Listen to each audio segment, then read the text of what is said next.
The release of Xanathar's Guide to Everything brought us 3 sorcerer subclasses for D&D 5th edition. One was a reprint of the Swarm Sorcery subclass, which unfortunately received no mechanical changes. The other 2 were 2 new subclasses. One was a sorcerer that was touched by shadow magic, and one was a subclass that merged the arcane and the divine into one very interesting and complex option. The second subclass was the Divine Soul Sorcerer. Welcome to the Twisted Tentacle Inn. I'm your innkeeper, and today we will be talking about the Divine Soul Sorcerer.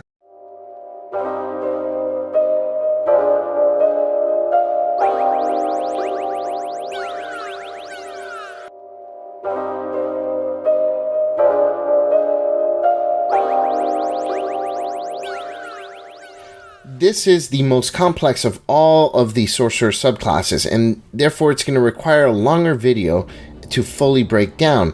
In fact, I think I'm going to split this up into 2 separate videos. One, I'll do the actual subclass features and cantrips, and in the other video, I'll be discussing all of the spells, the leveled spells from the cleric class that you will have full access to as a Divine Soul Sorcerer. Before we begin, I do want to take a moment and thank the patrons of this channel. You guys are awesome. Thank you guys for the support. And if you like this video, click like, click subscribe, and check out the Patreon in the video description. I also have a Discord. Check that out in the video description. This video is part of a series of videos on the Sorcerer class. If you haven't watched my videos on the base class features and the Metamagic options, I do recommend that you do so before watching this video. Also part of the series is a breakdown of every spell available to sorcerers, so I have a video for each spell level. If you really want to go deep when you're planning your character, check out those videos as well. All of them are going to be in the video description. In this video, I'll be breaking down the abilities specific to the subclass along with the cantrips. I also have a section at the end with some metamagic interactions that I think work really well with some of the spells on the cleric list. So stick around for that. I'm going to give a brief description of those, but the second video where I talk about the leveled spells, I'm actually going to go deep into metamagic options and how they interact with the cleric spell list. In this video, I'm not going to be discussing regular sorcerer spells in detail unless there is some kind of interesting interaction. If you want detailed breakdown of the spells for sorcerer class as a whole, check out the video description for links to those videos within the series. Okay, so let's go ahead and begin. When you choose this subclass, right from first level, you can choose cantrips and spells from the cleric spell list as if they were part of your sorcerer spell list and spells known. So basically, Divine Soul Sorcerers have the largest spell list of any character in the game. Now, here's where it gets complex. You combine this huge list of spells that you can have access to with the low number of spells known that sorcerers get, and it makes for a very overwhelming decision because you have so much to choose from but so many few options that you can actually take. So it can be so overwhelming that I don't really recommend this subclass for newer players. Decision paralysis is very common when selecting spells as a sorcerer already, and add on dozens more spells, to that list and selection. It becomes an exponentially larger problem when you select this subclass. The large number of options make this subclass really customizable, but I want to emphasize that the larger spell list does not make your character itself more versatile. You still only have a very limited number of spells known, so don't expect to be a jack of all trades or a utility caster if you select this subclass. The big amount of options just means that you have many different ways that you can build your character from the offset, but once you have your character built, your character's still probably going to have to be a specialist in one of the different spell categories that I've made. Blasting, healing, buffing, debuffing, defense, or control. And despite the spell list being so big, you're not going to be able to be an effective summoner since you still have very few summon spells that you have access to. You do have some with this subclass, so better than some other sorcerers that don't get any summon spells at all. But you're not going to be a summoner because you don't have that many summoning spells that are available to you. So and you also won't be able to be a good utility caster because utility spells are generally very circumstantial by nature. So the fact that you have so few spells known means that you're just not going to be efficient as a utility caster. So how should you specialize your character? Well, you get several choices for spells and abilities early on. and that might help nudge you in kind of a specific direction. When you first choose this subclass at level 1, you get an extra level 1 spell, which is based on your affinity to a cosmic alignment. The sorcerer gets very few spells known, so it's good that you get one extra one. Every little bit helps. It's no Aberrant Mind, it's no Clockwork Soul that gets, a ton of extra spells every level. But one extra spell is still better than 0, right? And the ones that they give you to pick from are really good. So let's go over each option and talk about it. If your Divine Power comes from the good alignment, you get Cure Wounds as your bonus spell. This one is a good healing spell. It doesn't really scale well, but it's still going to probably be useful throughout your adventuring career despite that. Pair it with Twin Spell, and then for 1 sorcery point, you can heal 2 party members for 1 spell slot, which is really, really nice. Or you can use Distance Spell to remotely heal a frontline party member up to 30 feet away, and it's going to heal more than a healing word would. So if you're building your character to be a healer, go ahead and pick this option. If your character's Divine Power comes from evil, you get Inflict Wounds as your spell. Now, one thing I want to note, this is your affinity to cosmic alignment. It doesn't mean that your character has to be evil in order to get this benefit. It is just that an evil divine source has granted you your power. So let's say a fallen angel of some kind grants you the divine power. It doesn't mean that you're evil. It just means that that's how you've gotten your power. So anyways, if you're aligned with evil, you get Inflict Wounds. This one is a single target damage option, and it scales really well when you upcast it. It has a huge drawback in that it requires a touch attack in order for you to deal the damage. But as a sorcerer, you do have a few ways to somewhat keep a safe distance and still be able to get this done, like using Distance Spell. And you can now increase the range to 30 feet instead of touch. So 30 feet is not the greatest range. Still, you're kind of in danger there, but it's better than having to run up and touch a creature in order to damage them. The other thing that you can do with this one is Twin Spell. For 1 sorcery point, you can touch 2 creatures, dealing a ton of damage, especially at first level. This is enough to kill a first level boss easily. So that said, if you're building a blaster or damage dealing sorcerer, go ahead and pick this affinity. If your character's power comes from an affinity to law, then you get the Bless spell. This is one of the best buff spells in the game.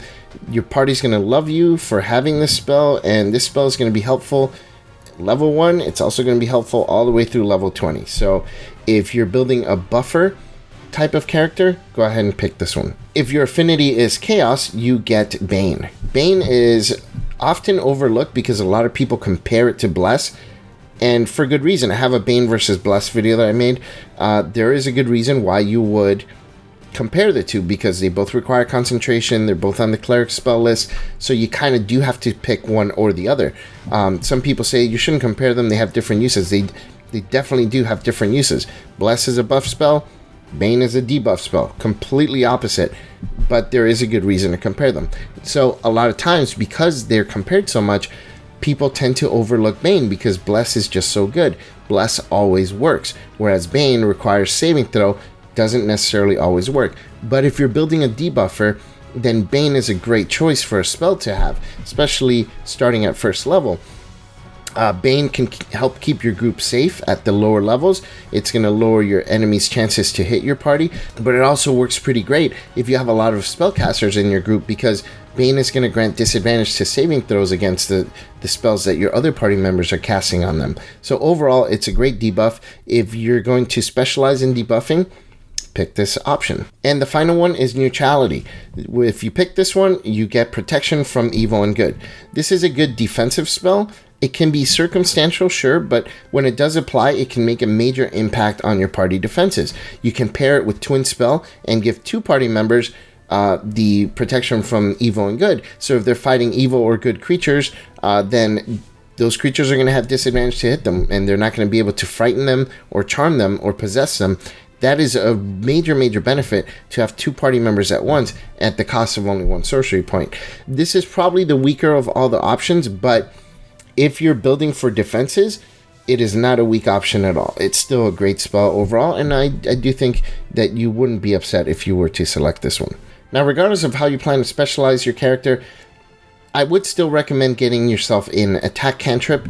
The ones I would recommend are Firebolt or Chill Touch to do some relevant damage during combats when you have nothing better to do or when you're low on spell slots.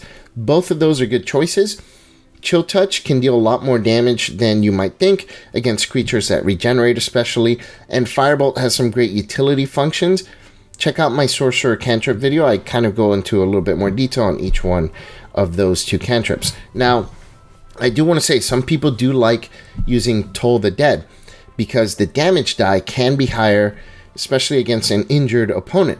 I'm not a huge fan of this spell as some people are. I've said in previous videos, I am not a fan of damage cantrips that require saving throw, unless they have some like additional effect that the saving throw, failing saving throw is going to cause.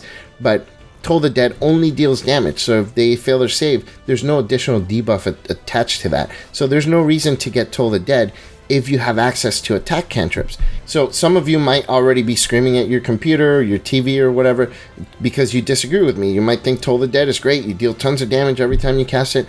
Fantastic. I'm not telling you don't take it. It's just my recommendation that I think Chill Touch and Firebolt are going to be much better options for a sorcerer. If you're playing a cleric, you have no other attack roll cantrips. Therefore, Toll the Dead is your best option. Take it. Definitely. It's better than nothing. But if you have attack roll cantrips, go with those. Make those your constant attack, because there are many reasons attack roll cantrips are going to be better than saving throw cantrips for consistent damage. Number one, it is much easier to get advantage on an attack roll against a creature than it is to grant a creature disadvantage on a saving throw. Way easier.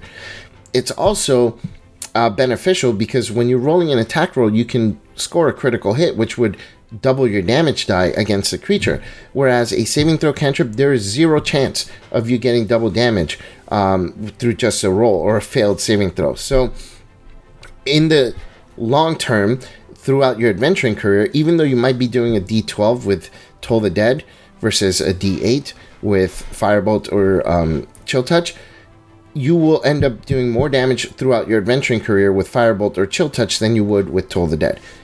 Go ahead and jot the damage, roll each one 100 times, and then tell me which one you do more damage with, because you will critically hit with those other two attack roll cantrips. You will hit more often with those attack roll cantrips, therefore dealing more damage. Not just that, but if you choose Chill Touch also is going to end up doing more damage to creatures that regenerate or creatures that have abilities to heal or spells that can heal, because you're going to prevent them from healing, therefore dealing just that much more damage each round. If you're fighting a vampire that regenerates 10 hit points a round, that's an extra 10 points of damage that you're dealing to that vampire by casting Chill Touch on them. And Toll the Dead is not going to do any of that. Alright, enough of a rant about the attack cantrips. Let's go ahead and go over your cleric cantrip options here.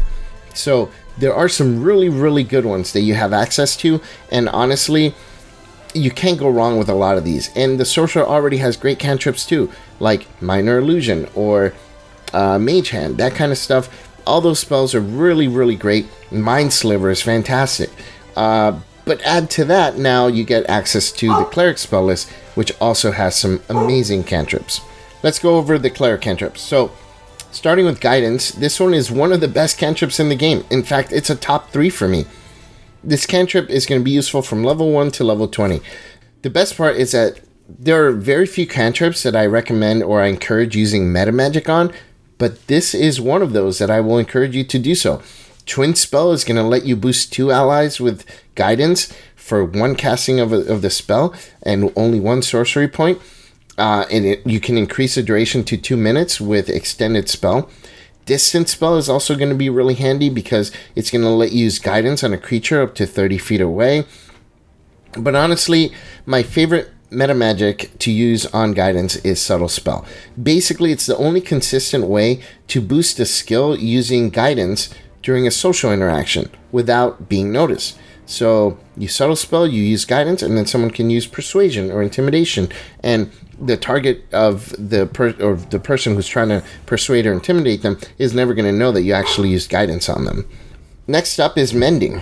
This one's a useful utility cantrip that lets you repair damaged items, and even though this one might be a little bit situational, Distance Spell can actually come in handy with if you're trying to repair something that you can't actually reach or have access to from far away. You Distance Spell and you can repair it, and it's only going to cost you 1 sorcery point.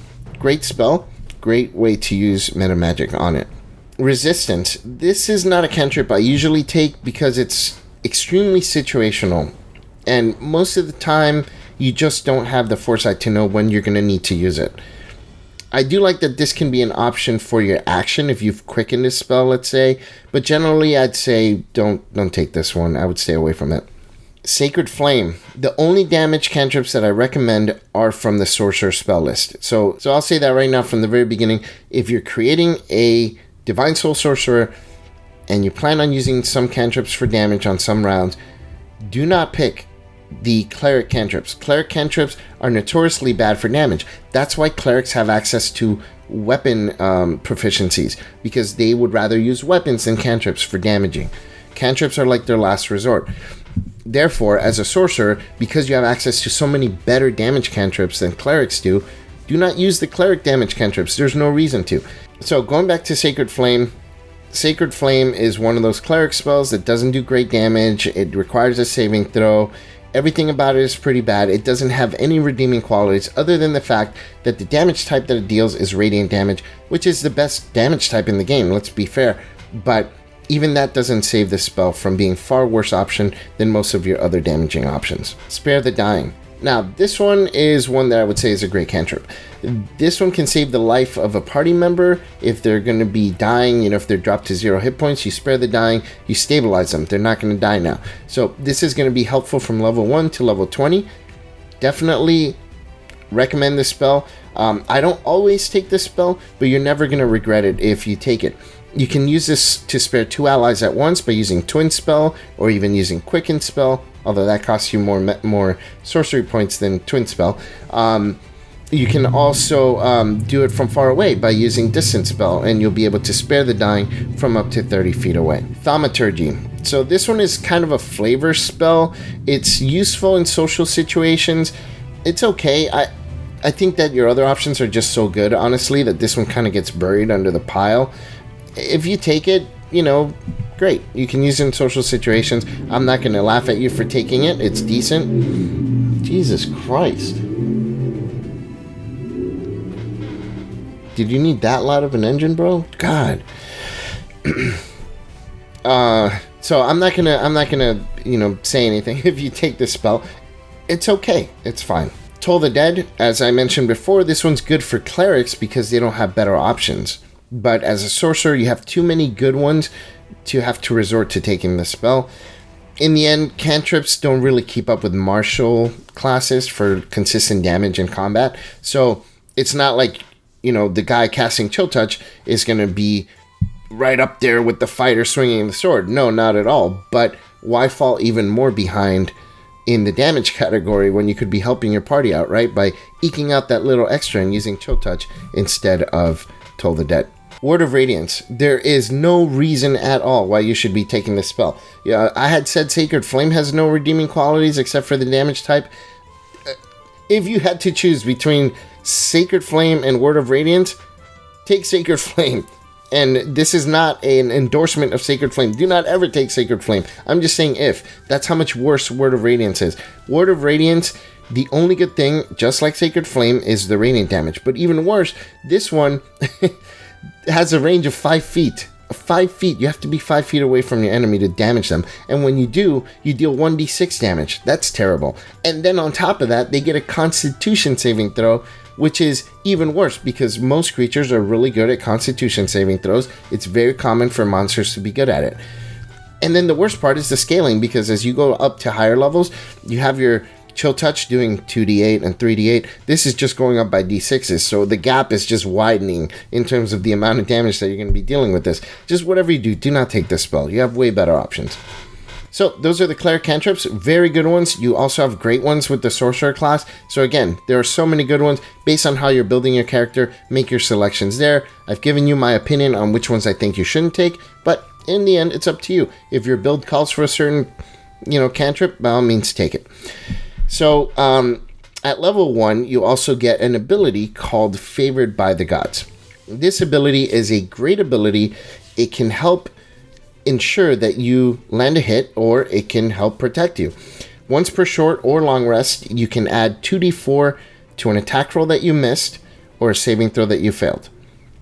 Not only can you have this for saving against something that could take you out of a fight, but you can alternatively use it to make sure that your guiding bolt or your inflict wounds lands against a tough enemy. The great thing about this ability is it's not going to be wasted on something that you would have succeeded anyways, since you do get to use it after you determine the outcome of the roll. So if you wanted to ensure that an attack hits, let's say you're using inflict wounds, you're upcasting it to a 4th level spell, so you're dealing a ton of d10 damage, and you want to make sure that that attack hits, you can attack first, and if you roll the hit, then you get to keep this ability for another time in the adventuring day. If you roll the miss, and it's within an 8-point gap, use the ability and you can still ensure that it hits. So you're never going to waste this ability on a roll that you would have succeeded anyways. That's what makes this one so good. So right off the bat, you're getting an awesome ability. I think that this ability is going to be relevant throughout your adventuring career. At level 6, you get Empowered Healing. You can only use this once per round, which is fine because, honestly, there are very few times where you're going to be healing more than one or casting more than one healing spell in a round. So that's what it is. One time around is fine. What it does is basically you spend a sorcery point and then you can re-roll any number of dice whenever you roll dice for healing. So it's like the opposite of Empowered Spell where you're re-rolling dice for damage. This one you're re-rolling dice for healing.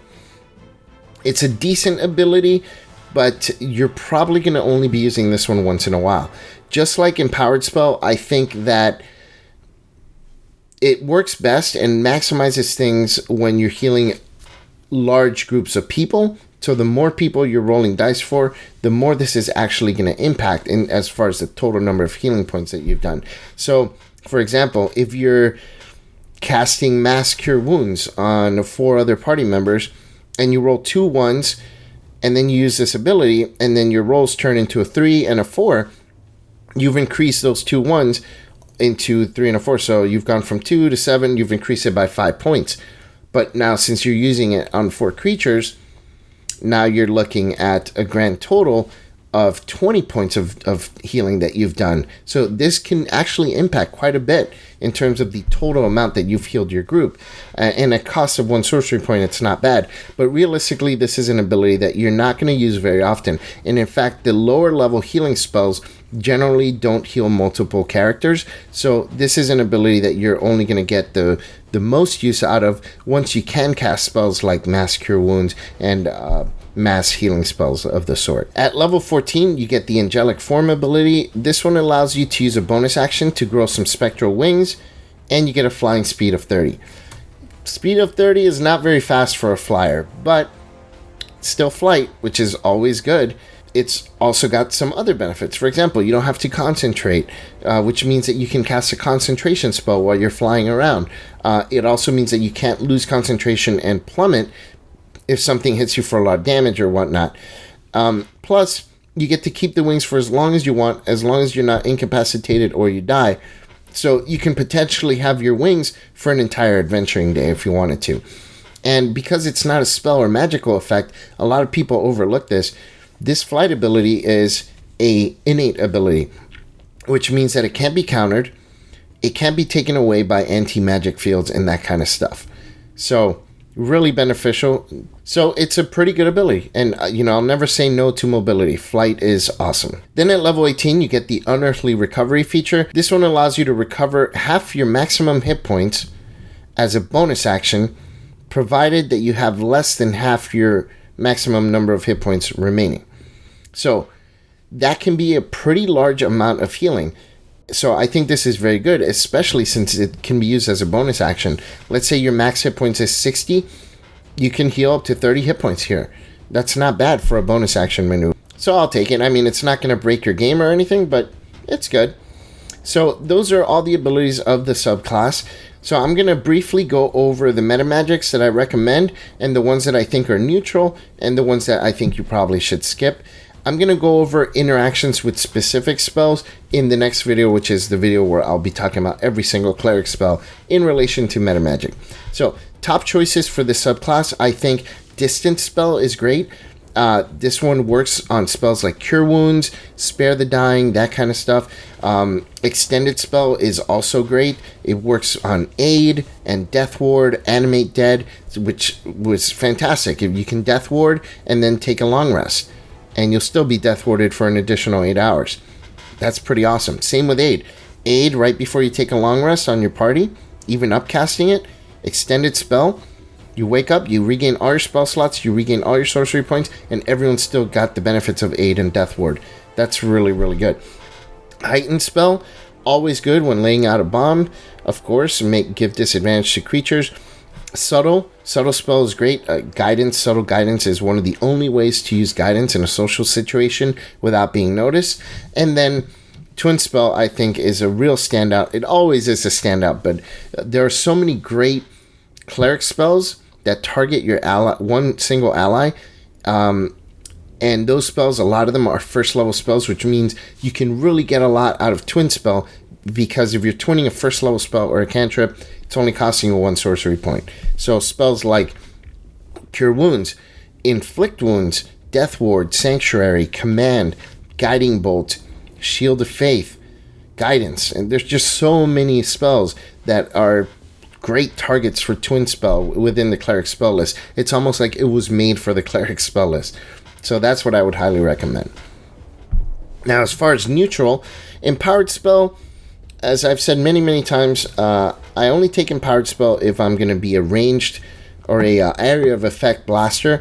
Empowered Spell works to really improve damage output on an area of effect damage spell. If you're not an area of effect blaster, don't take Empowered Spell. Careful Spell, if you're going to be a controller, battlefield control, take Careful Spell. That's the only time that I would take it. Now, the ones that I don't recommend for a Divine Soul Sorcerer, Quicken Spell, even though Quicken Spell is a great metamagic, in the Divine Soul, it's less desirable because there are so many good bonus action spells in the cleric spell list, like Healing Word, Spiritual Weapon, that kind of stuff. All those are going to use your bonus action every round. Spiritual Weapon specifically, it's going to use your bonus action every single round, which means you're not going to have a chance to quicken actual leveled spells. You quicken a level spell, now you can't use your Spiritual Weapon that round because you've already used your bonus action to quicken a spell.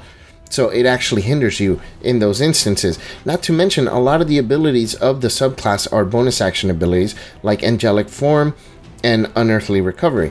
And a lot of spells, especially at lower levels, can benefit from Quicken, also benefit from Twin Spell, which generally is going to be a little cheaper, specifically for the first level spells. So using Spare the Dying twice in one round, or using Guidance twice in one go.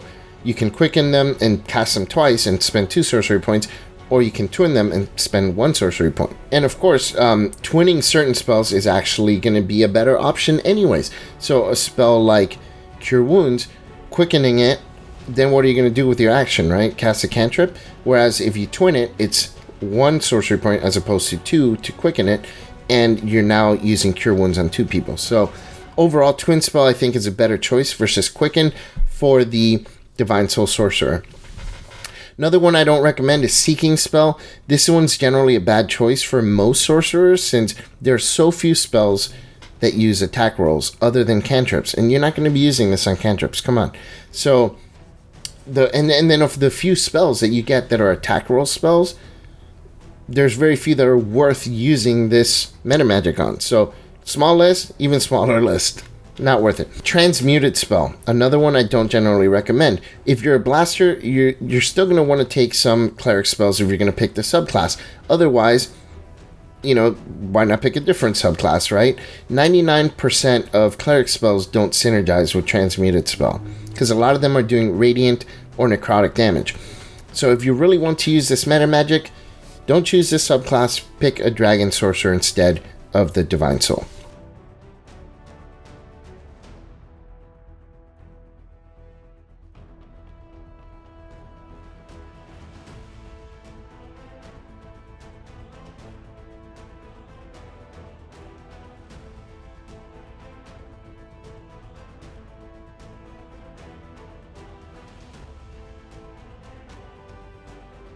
And before we go, I do want to address feats. I've gotten some feedback. Some people are asking me what feats I recommend for sorcerers.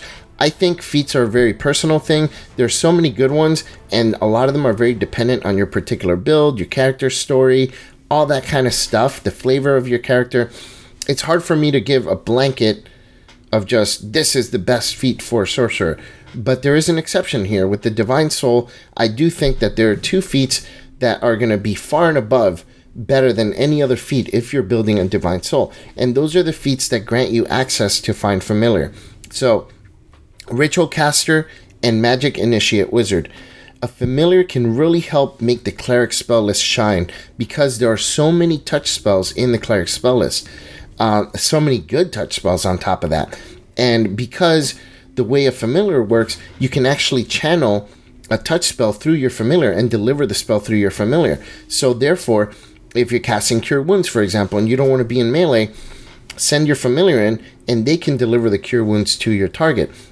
And in a way, it's almost like you're saving yourself from having to use distance spell. So if you're able to cast Find Familiar and use your familiar to deliver your touch spells, now you don't have to waste sorcery points on the distance spell Metamagic, and instead, you can select a different Metamagic for your character and save yourself that, right? So I think that the Find Familiar spell is one that's going to greatly improve the Divine Soul Sorcerer overall, both for in combat and out of combat, because familiars are just great for so many other things too. So I hope that you take my recommendation into consideration, because I think you'll be very happy being able to cast all these spells, all these touch spells, using your familiar. But if you don't, then you at least have the distance spell Metamagic that you can fall back on if you wanted to do that instead. And that does it for part 1 of the Divine Soul Sorcerer Guide. The Divine Soul is a very complex subclass that can be very overwhelming. Adding the Cleric spell list to your options gives you some really cool interaction with Metamagic and that kind of thing.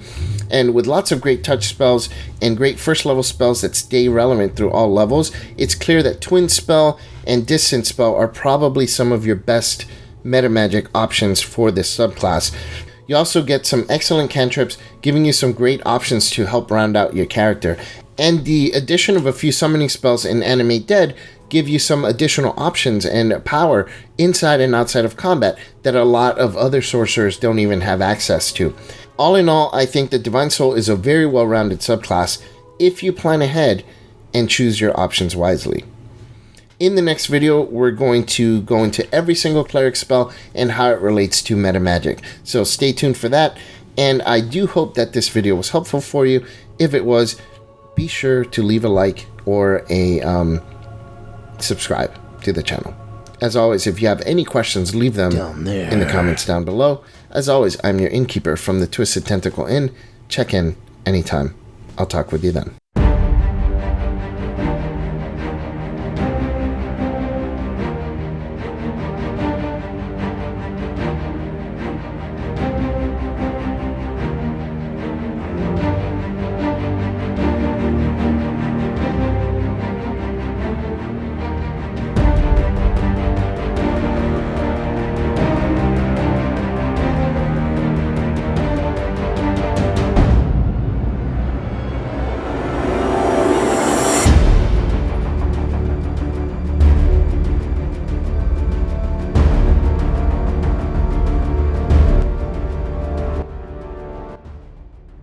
And in the other video, I will be going into the actual spells that are available from the Cleric spell.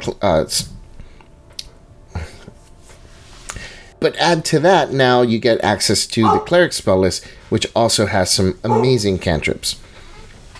Thor, stop it. Come on. I'm recording. Thor. Guys, come here. Come here.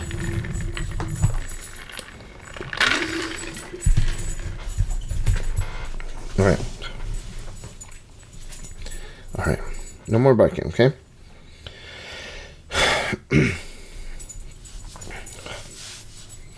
If you take it, great. You can use it in social situations. I'm not going to laugh at you for taking it. It's decent. Jesus Christ. Did you need that loud of an engine, bro? God.